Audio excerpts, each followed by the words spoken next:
जय गुरु। आत्मनमन दोस्तों, जब आप अपनी आध्यात्मिक आस्थाओं को अनुभव करने की चेष्टा करते हैं, तब एक अलग ही जगत आपके सामने प्रस्तुत होने लगता है। दोस्तों, इस भ्रम में मत रहिए कि आपने चर्च जाना शुरू कर दिया है, इसलिए आपका उद्धार हो जाएगा। ईश्वर को जानने के लिए स्वयं आपको ही प्रयास करना पड़ेगा। दोस्तों, आपका मन भले ही इस बात से तृप्त हो गया हो कि आप बड़े धार्मिक व्यक्ति हैं, परंतु जब तक अपनी प्रार्थनाओं के प्रत्यक्ष उत्तर पाकर आपकी चेतना तृप्त नहीं होती, तब तक किसी भी मात्रा में औपचारिक धार्मिक आचरण आपका उद्धार नहीं कर सकता। यदि ईश्वर से उत्तर ही ना मिले तो प्रार्थना से क्या लाभ? उसका उत्तर प्राप्त करना मुश्किल तो है, परंतु उसे प्राप्त किया जा सकता है। दोस्तों, स्वर्ग में अपना प्रवेश सुनिश्चित करने के लिए आपको तब तक अपनी प्रार्थनाओं की शक्ति को आजमाते रहना पड़ेगा, जब तक आप प्रभावकारी प्रार्थना करने में सक्षम नहीं हो जाते। जब मैं छोटा बच्चा था, तब भी मैंने मन ही मन दृढ़ निश्चय कर लिया था कि जब मैं प्रार्थना करूं तो उस प्रार्थना का उत्तर आना ही चाहिए। प्रभावकारी प्रार्थना कर पाने के लिए उस प्रकार का दृढ़ निश्चय चाहिए। तब आपकी इच्छा शक्ति को तोड़ने के लिए हर प्रकार की बाधाएं आती हैं, परंतु उत्तर देने की ईश्वर की शक्ति भी असीम है। दोस्तों, आपकी इच्छा शक्ति की लगातार मांग ईश्वर का उत्तर अवश्य लाएंगी। आपको अपने विचारों को एकाग्र करना सीखना चाहिए। इसके लिए एकांत में रहने का कुछ समय आपको निकालना होगा। हमेशा दूसरों के साथ ना रहें। अधिकांश लोग स्पंज की भांति होते हैं मेरे प्यारे दोस्तों। वे आप में से सब कुछ सोख लेते हैं और बदले में आपको कुछ नहीं मिलता। दूसरों के साथ रहने का तभी कुछ लाभ हो सकता है जब वे लोग मन के सच्चे तथा अच्छे और दृढ़ चरित्र के हों और अन्य लोगों के मन की सच्चाई तथा सच्चरित्रता को पहचानते हों और कद्र करते हों, जिससे आपके और उनके बीच आत्मा के उदात्त गुणों का आदान प्रदान हो सके। बेकार बैठकर अपना समय व्यर्थ ना गंवाएं मेरे प्यारे दोस्तों। बहुत अधिक लोग फालतू कामों में अपना समय लगाते हैं।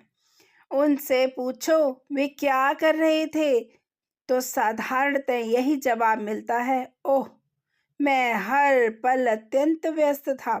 परंतु उन्हें याद भी नहीं रहता कि वे किस काम में इतने व्यस्त थे। दोस्तों, मन को बहुत अधिक फालतू कामों में लगाने से भी मन शक्ति घटती है। यदि आप हर दिन सिनेमा देखने जाएंगे तो आपके लिए उनका आकर्षण खत्म हो जाएगा और आप उनसे ऊब जाएंगे। मूलतः सभी चित्रपट एक ऐसे ही होते हैं दोस्तों। प्रेमी हीरो और खलनायक। किसी अच्छे चित्रपट की सुंदर कहानी हमें बहुत अच्छी लग सकती है, परंतु प्रत्यक्ष जीवन तो शायद ही कभी वैसा होता है।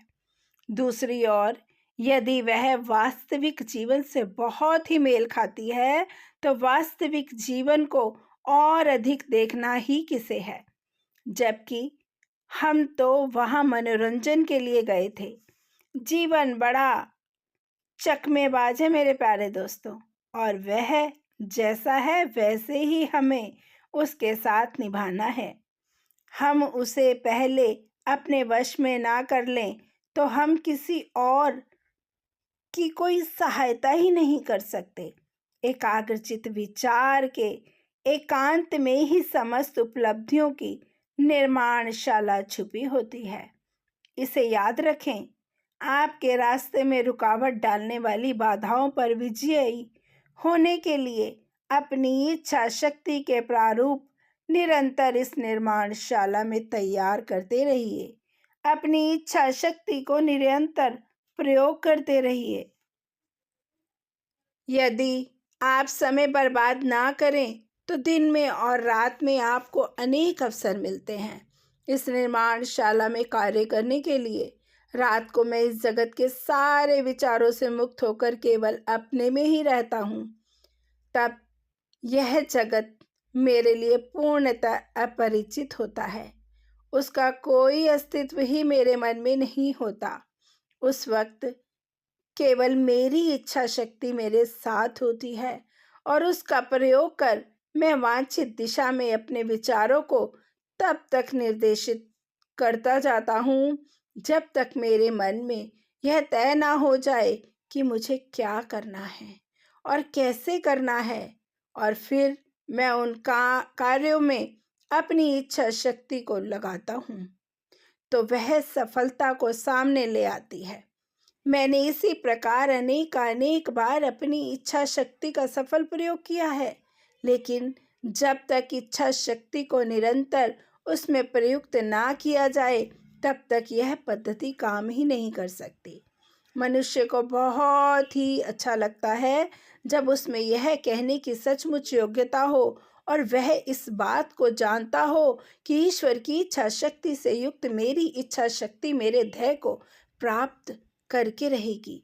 यदि आप आलसवश सब कुछ ईश्वर पर छोड़कर उसी के द्वारा आपको दी गई अपनी इच्छा शक्ति का प्रयोग नहीं करते तो वांछित परिणाम सामने नहीं आएंगे। दोस्तों, ईश्वर तो खुद आपकी सहायता करना चाहता है। उसके लिए आपको उसे मनाने का प्रयास करने की आवश्यकता ही नहीं है, परंतु उसकी संतान की तरह उससे कुछ मांगने के लिए और उसकी संतान की तरह बर्ताव करने के लिए आपको अपनी इच्छा शक्ति का प्रयोग करना ही पड़ेगा।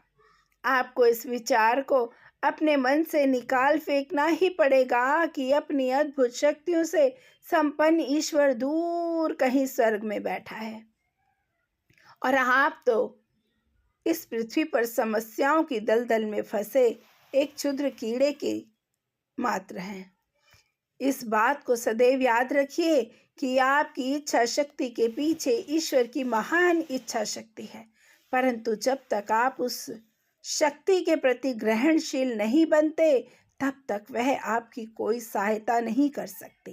तो अपनी ही इच्छा शक्ति को दृढ़ रखना है दोस्तों, अपनी इच्छा शक्ति को प्रबल रखना है, जिससे हम स्वर्ग में अपने प्रवेश को सुनिश्चित करेंगे। धन्यवाद दोस्तों।